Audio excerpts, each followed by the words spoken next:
If I now tell what I experienced that night, I do so not to impose my ideas on others, but that I may give hope to those who, like Nicodemus, wonder how can a man be born when he is old?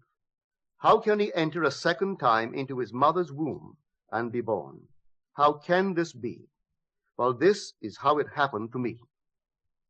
A heavenly dream in which the arts flourished was suddenly interrupted by the most intense vibration centered at the base of my skull.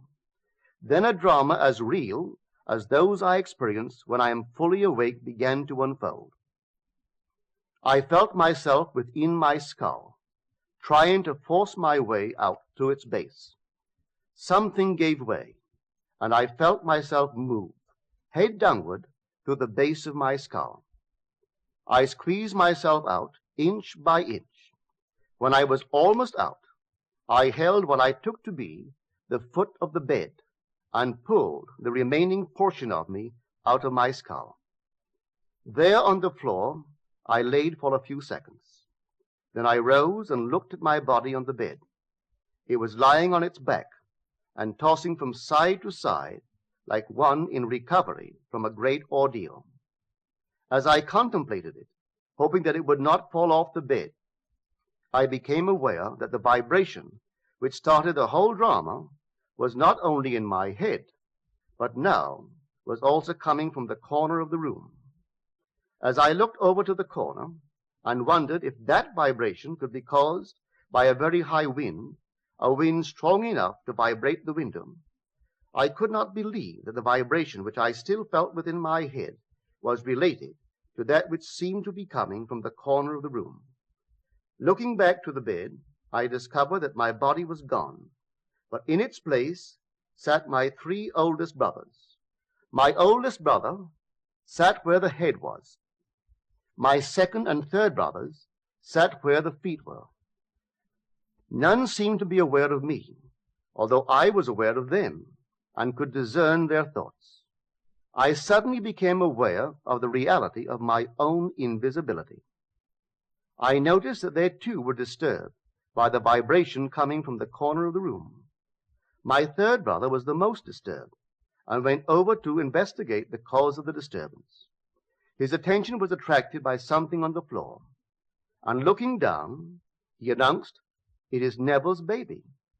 My other two brothers, in most incredulous voices, asked, "How can Neville have a baby?" My brother lifted the infant wrapped in swaddling clothes and laid him on the bed. I then, with my invisible hands, lifted the babe and asked him, "How is my sweetheart?" He looked into my eyes and smiled, and I awoke in this world to ponder this greatest of my many mystical experiences.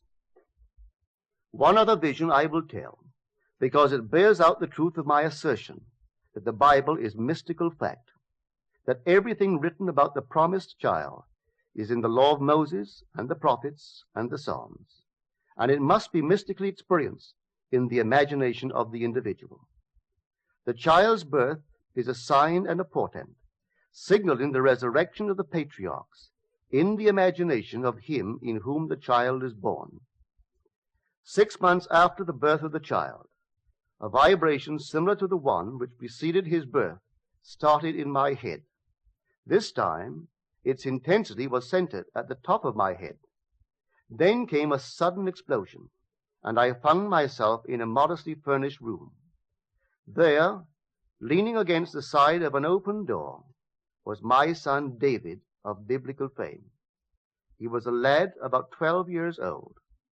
What struck me forcibly about him was the unusual beauty of his face and figure.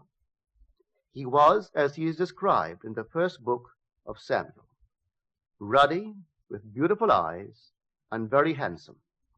Not for one moment did I feel myself to be anyone other than Neville. Yet I knew that this lad David was my son, and he knew that I was his father.